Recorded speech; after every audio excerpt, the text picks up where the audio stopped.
Good morning, students. Today we will start a new poem, and the name of poem is Amanda, which is from 10th class. And this one poem is very interesting. In fact, and the topic of a poem is universal topic. Universal topic, universal का mean ये होगा कि एक ऐसा topic इस poem के अंदर हम पढ़ेंगे जो हर जगह, हर पर्सन की लाइफ में, हर पर्सन के चाइल्डहुड पीरियड में हमें ये टाइम देखने को मिलता है। ठीक है।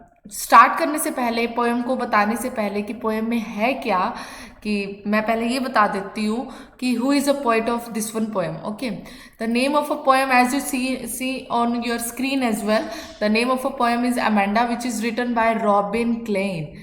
लिखी किसने है? रॉबिन क्लेन ने लिखी है, who is very famous Australian poet. Australian poet रही हैं ये। Okay, Australian poet. और जो इनका मेन फोकस रहता था हमेशा चाइल्ड के लिए या एडल्ट लाइफ के बारे में ही लिखा करते थे ये। Okay, Australian poet. जो मेन फोकस था, rights mainly on child and adults life. Okay, अब पोएम के अंदर जब हम पढ़ते हैं, पोएम में हमें ये पता चलता है एक्चुअल में अमेंडा एक लड़की का नाम है। ओके, जो अमेंडा है, this is a name of a girl who is of 10 और 12 ईयर्स ओल्ड, जो 10 या 12 साल की है। नेम ऑफ अ गर्ल,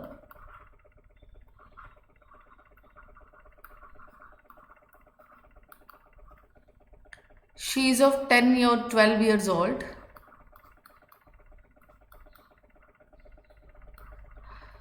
और इस पोएम में हमें ये पता लगता है कि पोएम में ना एक कॉन्टिन्यूसली एक तरह से इस तरीके से कन्वर्जेशन चल रही है कि कन्वर्जेशन मदर और डॉटर के बीच में है। अमेंडा, जैसे कि आपको बताया ही है, एक छोटी सी बच्ची है जो 10 या 12 साल की है। तो जो उसकी मदर है कॉन्टिन्यूसली उसको स्कोल्डिंग कर रही है, डांट लगा रही है, नैगिंग कर रही है, हर बात के लिए उसे टोकती है। तो एक तरह से ये कहा गया है, जो मैसेज जो इस पोएम की जो स्टार्टिंग है वो यही है कि जो मोस्टली जो पेरेंट्स होते हैं ना, they are very habitual to scold his or her child in a very awkward manner, continuously or in a very continuously manner. लगातार अपने बच्चे को डांट लगाना, हर छोटी बात के लिए डांट लगाना। ऐसे सिचुएशन में जो बच्चा है वो कहीं ना कहीं अपन फ्रस्ट्रेट हो जाता है और उसे ऐसा लगता है कि पेरेंट्स जो हैं उसकी लाइफ में जो है डोमिनेट कर रहे हैं। बच्चे जो है अपनी लाइफ जो है फ्रीली स्पेंड नहीं कर पा रहे। In the same way Amanda भी यही सोचती है। अमेंडा को भी यही लगता है कि कंटिन्यूसली उसकी मदर उसे एज एन इंस्ट्रक्टर उसे इंस्ट्रक्शंस दे रही है, उसे हर बात के लिए समझा रही है, बता रही है। और ये जनरली एक व्यू रहता है कि पेरेंट्स भी जब बच्चों को कुछ समझा रहे हैं ना, तो एक इस तरीके से समझाए। नो डाउट उस पर 24 आवर्स सुपरविजन रखना पड़ता है एक माँ बाप को अपने बच्चे के ऊपर, पर बच्चे को हर वक्त हर पॉइंट पर डांटना भी गलत है, क्योंकि इसके नेगेटिव इफ़ेक्ट हो सकते हैं, इफ़ेक्ट्स आ जाते हैं। जो बच्चा है वो अपने पेरेंट्स से दूर होने लग जाता है, या उसे डोमिनेंस अपने पेरेंट्स की ऐसी ज़्यादा लगती है, इतनी ज़्यादा लगती है कि बच्चे को ये लगता है कि उनकी जो फ्रीडम है वो भी कहीं ना कहीं डिमोलिश हो रही है, ख़त्म हो रही है। And only for this one reason Robin Klein यही मैसेज देना चाहती है कि जब भी मैसेज जो देना चाह रहे हैं कि there is no need to scold his or her child in a very continuous manner. Okay, always scold his or her child in a limited way. Okay, limited way में डांट लगाओ, rather than to scold him or her in a continuously manner. Okay, main इसमें message यही जा रहा है इसके अंदर। तो जैसे कि आप स्क्रीन पर देख भी रहे हैं, जो यहाँ की वर्डिंग्स आएंगी वो वर्डिंग्स पहले जो है कुछ लाइंस जो है उनकी मदर जो है अपनी बेटी को इंस्ट्रक्शन दे रही है। ओके, तो स्टार्टिंग यही होगी कि मदर जो है अपनी बच्ची को इंस्ट्रक्शन देती है, समझाती है। और इधर ब्रैकेट में कुछ लाइंस आ रही है, तो ये जो ब्रैकेट में लाइंस है ये खुद अमेंडा की है। ओके, वो कुछ कुछ ना कुछ बता रही है, वो साइड बाय साइड जो है इमेजिन कर रही है, बता मतलब जब पेरेंट्स जो है लगातार अपने बच्चे को डांटते हैं ना, तो वही बच्चा अपने माँ बाप से अलग होके ना अपना एक अलग संसार बनाता जाता है और इमेजिन करता है कि काश मैं ऐसी होती, काश मैं उधर रहती, काश मेरे फादर मदर ऑर्फन होती, मतलब अनाथ होती। इस तरीके से इमेजिनेशन करते हैं। Why is that so? क्योंकि उन्हें ऐसा लगता है कि पेरेंट्स उन्हें इतना डांट लगा रहे हैं कि उनकी खुद की बच्चे की फ्रीडम जो है वो भी खत्म हो रही है। और यही सब कुछ किया अमेंडा ने। ओके, तो मैं स्टार्ट कर रही हूँ। Don't bite your nails Amanda. उसकी मदर उसको कहती है अपने नाखून मत खाओ अमेंडा, मत काटो मुंह से। Don't hunch your shoulders Amanda, और ना ही अपने शोल्डर्स को झुकाओ। हंच का मतलब होता है बेंट करना, झुकाना, और ना ही अपने होल्डर्स को झुकाकर बैठो। तो आप सब स्टूडेंट्स ने कई बार देखा भी होगा, कई बार पेरेंट्स जो हैं अपने बच्चे की सीटिंग पोस्चर को लेकर उसे बार बार डांट लगाते हैं कि ऐसे नहीं बैठना, seat properly, seat straight, backbone आपकी सीधी होनी चाहिए, मतलब रीढ़ की हड्डी मुड़ी ना हो, इन या कंधे आपके झुके ना हो।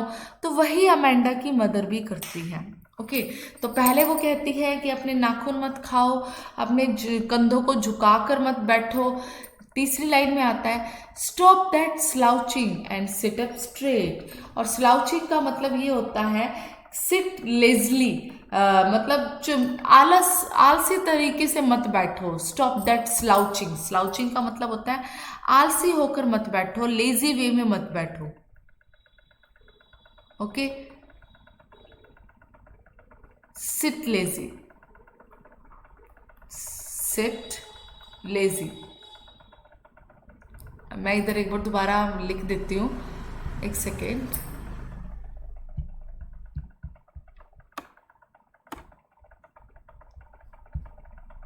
सिट लेजी मतलब आलसी मत होकर बैठो। एंड सिट अप स्ट्रेट, एकदम सीधा बैठो अमेंडा, एकदम इंस्ट्रक्शन दी जा रही है। अपने नाखून मत खाओ, अपने कंधों को झुकाकर मत बैठो, और ना ही इतना सुस्त होकर बैठो अमेंडा। फिर अब जो नेक्स्ट जो ब्रैकेट्स में लाइन आ रही है पैरेंथेसिस, ब्रैकेट्स को बोला जाता है पैरेंथेसिस। मैं यहाँ लिख देती हूँ, आप सब स्टूडेंट्स के लिए नया वर्ड भी है ये। ब्रैकेट को कहा जाता है पैरेंथेसिस। तो जो पैरेंथेसिस में लाइंस है, ब्रैकेट में लाइंस है, वो अमेंडा की है। अब अमेंडा क्या कहती है, देयर इज ए लैंग्वेड। लैंग्वेड होता है रिलैक्स, बिल्कुल शांति। ओके, लैंग्वेड का मतलब होता है एकदम आराम से, एकदम शांति प्रिय, रिलैक्स्ड।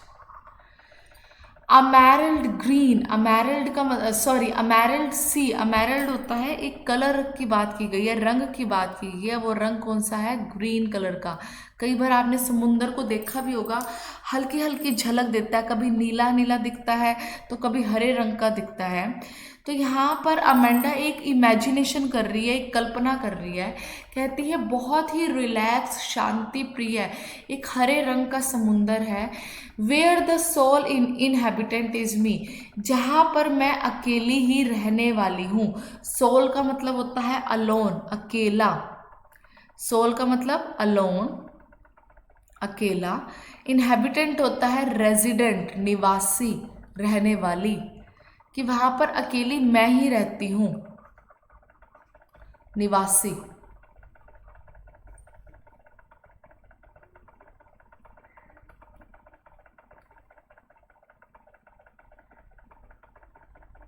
ठीक है, निवासी की बात की गई है, अकेली मैं ही हूं। तो यहाँ पर वो बच्ची ऐसे इमेजिन कर रही है। तो यहाँ पर आप स्टूडेंट सब पिक्चर्स को देख भी सकते हैं कि ये एक तरह से अमेंडा है। अमेंडा अपने आप को इमेजिन कर रही है। क्या इमेजिन करती है कि मैं एक हरे रंग में समुद्र में क्या हूँ, अ मरमेड। Drifting blissfully. अब ये लाइन ध्यान से सुनना, मरमेड होता है जलपरी। ध्यान से सुनिएगा, जलपरी की मैं आपको अभी इमेज भी दिखाती हूँ। मरमेड होता है जलपरी। जलपरी का मतलब क्या होता है? एक ऐसी लड़की जिसके जो आधा शरीर तो उसका मछली की तरह है, फिश की तरह है, और आधा एक ऊपर लड़की की तरह है। देखिए, लुक एट हियर, आपको ये इमेज दिखाई भी दे रही है, इसी को ही मरमेड कहा जाता है। तो अमेंडा जो है एक इमेजिन कर रही है कि वो अपनी मदर की कंटिन्यूसली इंस्ट्रक्शन से इतना परेशान हो जाती है कि वो अपना अलग ही संसार बनाना चाहती है कि मैं मरमेड सी में अकेली जो हूँ घूम रही हूँ, रह रही हूँ एज अ मरमेड। ठीक है, और मरमेड रहते हुए क्या कर रही हूँ? Drifting blissfully. ड्रिफ्टिंग का मतलब होता है पानी में धीरे धीरे चलना। ठीक है, ड्रिफ्टिंग का मतलब होता है move slowly slowly in a water. Drifting का मतलब मूव स्लोली या carried slowly in a water, by the water, carried slowly by water.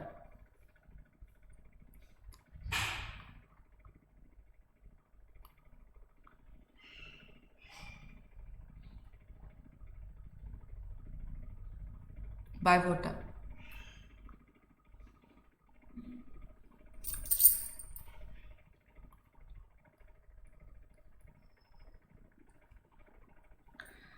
Okay, next है इसमें ब्लिसफुली का मीन्स मैंने आपको बता दिया है, हैप्पीली, खुशी खुशी।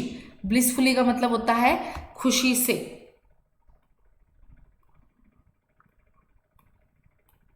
खुशी से। नेक्स्ट है, नेक्स्ट पैरा हम स्टार्ट कर रहे हैं। एक सेकेंड में, एक second.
Yes, sorry for it students.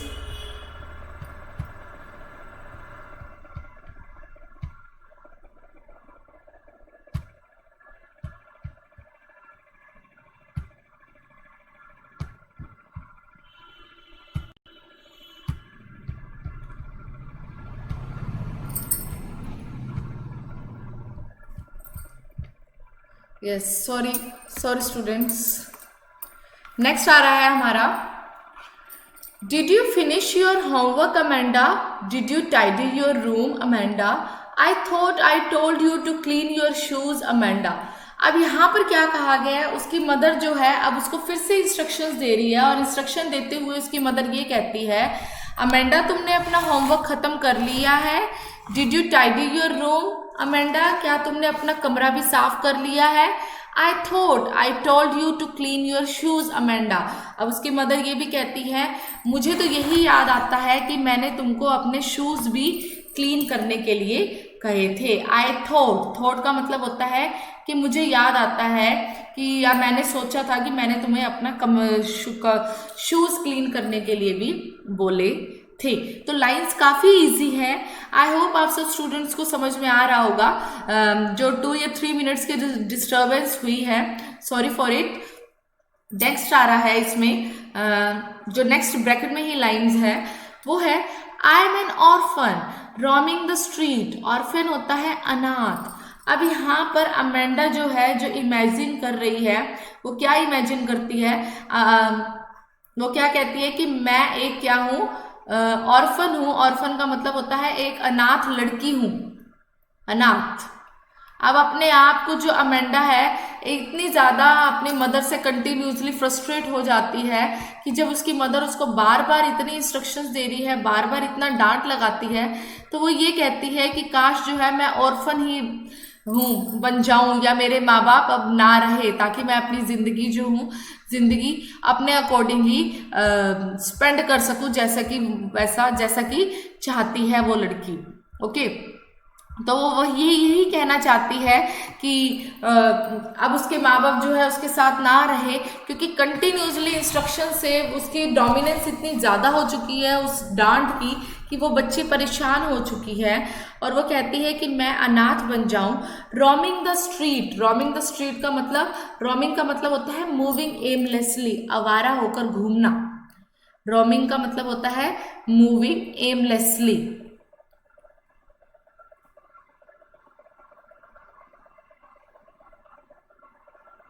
आवारा घूमना, उसको कहा गया है। I pattern soft dust with my hushed bare feet. तो यहाँ पर क्या कहा गया है, आई पैटर्न सॉफ्ट डस्ट। अब यहाँ अमेंडा ये कहती है कि जब मैं ऑर्फन बन जाऊंगी, ठीक है, गलियों में आवारा घूमूंगी, तो साइड बाय साइड क्या होगा उससे, तो मैं उस मिट्टी में, आई पैटर्न, पैटर्न का मतलब मैं निशान बनाऊंगी, मैं पैटर्न बनाऊंगी सॉफ्ट डस्ट, उस सॉफ्ट मिट्टी में, विद माई हर्स्ट बेयर फीट।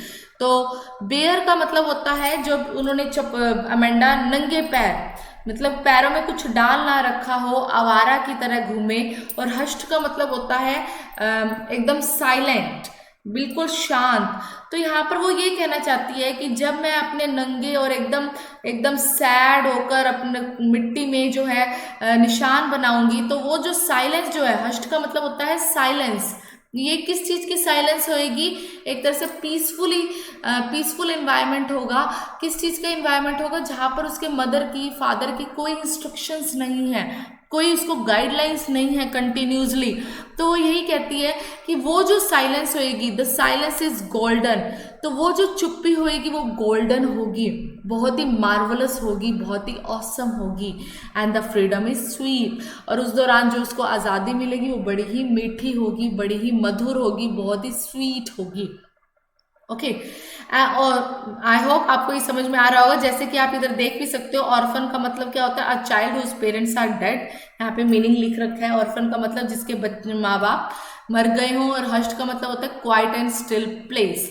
तो जो वो बच्ची है क्या करेगी, अपने नंगे पैरों से शांत जगह पर, क्वाइट एंड स्टिल प्लेस पर जो है उस मिट्टी में पैटर्न बनाएगी अपने पैरों से, नंगे पैरों से, और उसको वो एंजॉय करेगी। तो हस्ट का मतलब क्या होता है, क्वाइट एंड स्टिल प्लेस, शांत जगह को कहा गया है, स्टिल प्लेस को बोला गया है, जहाँ पे बिल्कुल शांति है, कोई शोर नहीं है, उसको बोला गया।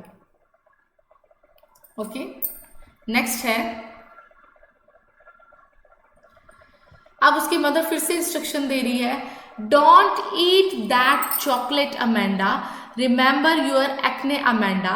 अब उसकी माँ कहती है कि वो चॉकलेट मत खाओ अमेंडा, याद करो जो तुम्हारे एक्ने, एक्ने होता है जब फेस पर कील मुहासे या पिंपल्स हो जाते हैं, उनको कहा गया है। और ये टीन एज में होते हैं ज़्यादा, और ज़्यादा मीठा खाने से भी फेस पे दाग धब्बे बढ़ जाते हैं। तो यही कारण है कि उसकी माँ जो इसको कहती है कि ज़्यादा चॉकलेट मत खाओ, याद करो तुम्हारे फेस पे जो एक्ने हो जाते हैं। Will you please look at me when I am speaking to you Amanda. अब उसकी माँ ये कहती है, क्या तुम मेरी तरफ देखोगी जब मैं तुमसे बात कर रही हूँ, will you please look at मी। तो यहाँ पे आप देखिए, will you please look at me, look at मी का मतलब मेरी तरफ देखोगी। वेन का मतलब होता है जब। I am speaking to you, जब मैं आपसे तुमसे बात कर रही हूँ अमेंडा, तब तुम मेरी तरफ देखो, चुपचाप नीचे मुंह करके मत बैठो। तो अब रेपुंजल क्या, सॉरी अमेंडा क्या कहती है, अब अमेंडा फिर से एक इमेजिनेशन कर रही है जो ब्रैकेट में हमें शो होगी, और वो क्या कहती है, आई एम रेपुंजल। अब यहाँ पर देखना, यहाँ पर एक फेरी टेल की बात हो रही है, ध्यान से सुनना स्टूडेंट्स। रेपुंजल जो इधर आ रहा है, रेपुंजल एक लड़की है, लड़की का नाम है a girl in the fairy tale, मतलब जो कहानियां हम सुनते हैं उसी के लिए कहा गया है। उसके अंदर एक लड़की है और उस लड़की के बहुत लंबे लंबे बाल हैं, और उस लड़की को ना एक ऐसी जगह पर छोड़ दिया जाता है जहाँ पर वो अकेली रहती है, उस टावर पर। देखो आप ये पिक्चर भी देख सकते हो, ये पिक्चर एक रेपुंजल की है जिसके बाल इतने लंबे हैं, और इसको टावर पर ऊपर एकदम बिल्डिंग जो होती है, बिल्डिंग के सबसे ऊपर छोड़ दिया जाता है टावर पर। जैसे कि ये बिल्डिंग है, ये ऊपर टावर मैं बना रही हूँ, तो यहाँ पर वो रहती है, और इस लड़की अकेली रहती है, अलोन, बिल्कुल अकेली रहती है। और यहाँ पर जब वो ये लड़की रहती है तो इस लड़की के बाल इतने लंबे हैं कि ये नीचे तक आते हैं। तो जिस चुड़ैल ने, विच ने, एक विच होती है, विच होता है राक्षसनी, चुड़ैल, जिसने उसको ऊपर रखा था, वो इसके बाल के पकड़कर ही ऊपर जाती है और बालों के सहारे ही वो नीचे आती है। तो अगर आपको कुछ थोड़ा सा इसके बारे में ज़्यादा नॉलेज लेनी है तो आप पढ़ भी सकते हो, आपको आप ये डालना स्टोरी ऑफ रेपुंजल, आपको मिल जाएगा कि रेपुंजल कौन है। ठीक है, तो मेन मैंने आपको बता दिया कि रेपुंजल एक लड़की का नाम है जिसके बाल बहुत बड़े हैं, और वो एक ऐसी टावर पे रहती है, अकेली रहती है, जहाँ पे उसको किसी चीज़ की कोई परवाह, कोई टेंशन नहीं है। और जिसने उसको छोड़ा है ऊपर, वो विच जो है उसके बालों को पकड़कर ही नीचे उतरती है और बालों के सहारे ही ऊपर जाती है। ओके, तो वो अब अमेंडा क्या कहती है, पहले तो उसने, अमेंडा ने अपने आप को मरमेड बनाया, जलपरी, फिर उसने अपने आप को ऑर्फन बनाया, उसके बाद फिर क्या किया, रेपुंजल। तो कहती है आई एम रेपुंजल, मैं क्या हूँ, रेपुंजल हूँ। I have not a care, मुझे कोई भी टेंशन नहीं है, कोई परवाह नहीं है। Life in a tower is tranquil and rare, कहते जो मेरी जिंदगी है इस टावर पर वो बड़ी ही शांति प्रिय है, बिल्कुल शांत है। एंड रेयर, रेयर का मतलब क्या है, मतलब ऐसी लाइफ कभी देखने को नहीं मिलेगी। ट्रैंक्विल का मतलब होता है पीसफुल, ट्रैंक्विल का मतलब क्या है, पीसफुल, बड़ी ही पीसफुली है उसकी, पीसफुली लाइफ है। Okay, I will certainly never let down my bright hair. अब वो क्या कहती है रेपुंजल, मैं पक्का ही, सर्टनली का मतलब होता है पक्का ही, कभी भी अपने बाल जो है नीचे नहीं गिराऊंगी, नीचे नहीं छोड़ूंगी अपने लंबे लंबे बालों को। ठीक है, अब वो ऐसा सोचती है क्योंकि वो विच जो है उसके बालों को पकड़कर ही ऊपर आती है और बालों को पकड़कर ही नीचे जाती है, इसलिए वो कहती है मैं अपने बाल नीचे नहीं छोड़ूंगी। अब जो नेक्स्ट लाइन है, उस अगेन उसकी मदर उसको इंस्ट्रक्शंस दे रही है, stop that sulking at once Amanda. अब देखो यहाँ पे पिक्चर देखना, पिक्चर के अकॉर्डिंग ही आ रहा है। सल्किंग का मतलब क्या होता है, सल्किंग का मतलब होता है बैड मूड में, अपसेट मूड में बैठ जाना। ठीक है, जैसे कि बच्ची बैठी हुई है, पिक्चर में आप देख भी रहे हो। ठीक है, sit in a bad mood, sit in a bad mood. तो वो क्या कहती है, stop that sulking at once, इस तरीके से मत बैठो Amanda, you are always so moody, तुम हमेशा से ही बहुत मूडी रही हो, अनस्टेबल रही हो, कभी तुम खुश हो जाती हो, कभी उदास हो जाती हो, कुछ नहीं समझ में आता, उसकी मदर उसको कहती है। तो मूडी का मतलब क्या है कि कभी खुश हो जाना, कभी उदास हो जाना, कभी हंसना, कभी रोना, ऐसे अनस्टेबली बिहेव करती है Amanda. Anyone would think that I nagged at you. अब यहाँ पर उसकी माँ ये कहती है कि कोई देखेगा तो वो क्या सोचेगा, आई नेग्ड एट यू, मैं तुम्हें डांट लगा रही हूँ, इंस्ट्रक्शन दे रही हूँ। नेग्ड का मतलब होता है परेशान कर रही हूँ, एक तरह से हरासमेंट कर रही हूँ लगातार तुम्हारा। ठीक है, तो मैं यहाँ पे इजी मीनिंग लिख देती हूँ, स्कॉल्ड करना। तो यहाँ पर लास्ट लाइन जो है उसकी जब मदर फिनिश करती है, एक आयरनी के साथ फिनिश करती है, एक विडंबना के साथ फिनिश करती है कि पूरी पोएम में तो उसकी माँ उसे डांट लगा रही है, समझा रही है, ऐसे मत करो, ऐसे करो, ये नहीं करना, वो करो, पर जब लास्ट लाइन वो फिनिश करती है तो वो ये कहती है कि इतने भी मूडी मत होकर बैठो, इतनी सल्किंग भी मत बैठो, कोई देखेगा तो वो क्या कहेगा अमेंडा कि मैं तुम्हें डांट लगा रही हूँ। Anyone would think that I nagged at you Amanda. Okay, तो कोई देखेगा तो क्या लगेगा कि तुमको मैं डांट लगा रही हूँ। आई होप इस तरीके से स्टूडेंट्स आप सब, ये पोएम जो है फिनिश हो गई है। पोएम काफ़ी ईजी है, बहुत ईजी है, वर्डिंग्स भी काफ़ी इजी है, कोई टफ मतलब वर्ड्स नहीं हैं, जो टफ वर्ड्स थे मैंने साथ साथ मेंशन कर दिए हैं। अगर इसकी राइमिंग स्कीम की बात करती हूँ तो आपको राइमिंग स्कीम के लिए मैंने पहले भी बताया था कि जब भी आपको राइमिंग स्कीम समझनी हो तो इसके लास्ट वाले वर्ड्स देखने होते हैं हर एक लाइन्स के, तो आप लास्ट वाले वर्ड्स को देख के इसकी राइमिंग स्कीम बना सकते हो। जैसे कि यहाँ पर क्या आया, अमेंडा, अमेंडा, सेम साउंड पे फिनिश हो रहे हैं, तो इन दोनों साउंड्स को डाल दो, इन दोनों लाइंस के पीछे लिख दो ए। ओके, और यही सेम साउंड फिनिश हो रही है फोर्थ लाइन पर भी, तो इसके लिए भी आएगा ए। तो इस तरीके से आपकी सारी की सारी राइम स्कीम बनती है। काफ़ी लिटरेरी डिवाइसेस भी इसके अंदर यूज़ हुई है, एनाफोरा भी यूज़ हुआ है, एलिट्रेशन भी यूज़ हुआ है, रिपीटिशन भी यूज़ हुआ है, इमेजरी भी, एसोनेंस, कॉन्सोनेंस, ये काफ़ी लिटरेरी डिवाइसेस भी यहाँ पर इस्तेमाल हुई हैं। एनाफोरा के लिए अगर मैं बात करूँ तो एनाफोरा के लिए आपको इतना ही बताऊंगी, अगर टू लाइन्स सेम शब्द से स्टार्ट हो, जैसे यहाँ पर भी आया डोंट, देखिए डोंट है, नेक्स्ट लाइन में भी डोंट है, या उसके नीचे जाऊं तो इधर भी डिड से शुरू हो रहा है, ये देखिए डिड से स्टार्ट हो रहा है, नेक्स्ट लाइन भी डिड से स्टार्ट हो रही है। तो दोबारा से सुनिए, अगर 2 या 3 लाइन सेम वर्ड से स्टार्ट होती हैं तो वहां पर लिटरेरी डिवाइस आती है एनाफोरा। ओके, अगर 2 lines same devices same word से स्टार्ट होती है तो वहां पर लिटरेरी डिवाइस होती है एनाफोरा। ठीक है, और एसोनेंस और कॉन्सोनेंस की बात करो तो एसोनेंस में वाउल साउंड की प्रोमिनेंस होती है और कॉन्सोनेंस में कॉन्सोनेंट साउंड की प्रोमिनेंस होती है, वो ज़्यादा मिलता है कॉन्सोनेंट साउंड्स। तो इस तरीके से यहाँ पर हमें पता लगेगा, यहाँ पर जैसे कि एसोनेंस के लिए आप इधर देख सकते हैं, इधर आ रहा है डोंट में ओ आ गया, हंच में इधर योर में ओ आ गया, शोल्डर में ओ आ गया, तो जब सेम साउंड आ गई तो इधर एसोनेंस आ गया। या stop, slouching, sit, straight, S बार बार आ रहा है, वो भी स्टार्टिंग में आ रहा है, तो यहाँ पे बोला जाता है एलिट्रेशन। एलिट्रेशन का मतलब क्या होता है कि स्टॉप में भी एस शुरू में है, स्लाउचिंग में भी एस शुरू में भी है, सिट और स्ट्रेट में भी एस शुरू में है, तो शुरू में जब सेम वर्ड आता है तो वहां पर कहलाता है एलिट्रेशन। ओके, और कंपैरिजन हुआ है, कभी अमेंडा अपने आप को मरमेड कह रही है, तो कभी अपने आप को वो क्या कहते हैं, एक तरह से रेप्यून्जल बोला है उसने यहाँ पर। तो इस तरीके से अगर यहाँ पर इस सब चीज़ों की भी बात की जाए तो यहाँ पर भी कोई ना कोई लिटरेरी डिवाइस यहाँ पर यूज़ हुई है। मेटाफर भी यूज़ हुआ है। मेटाफर कैसे यूज़ हुआ है, समुंदर की तुलना की गई है अमेरल्ड से। अमेरल्ड होता है ग्रीन कलर, तो ग्रीन कलर से उसकी कंपैरिजन कर दिया गया है, तुलना कर दी गई है।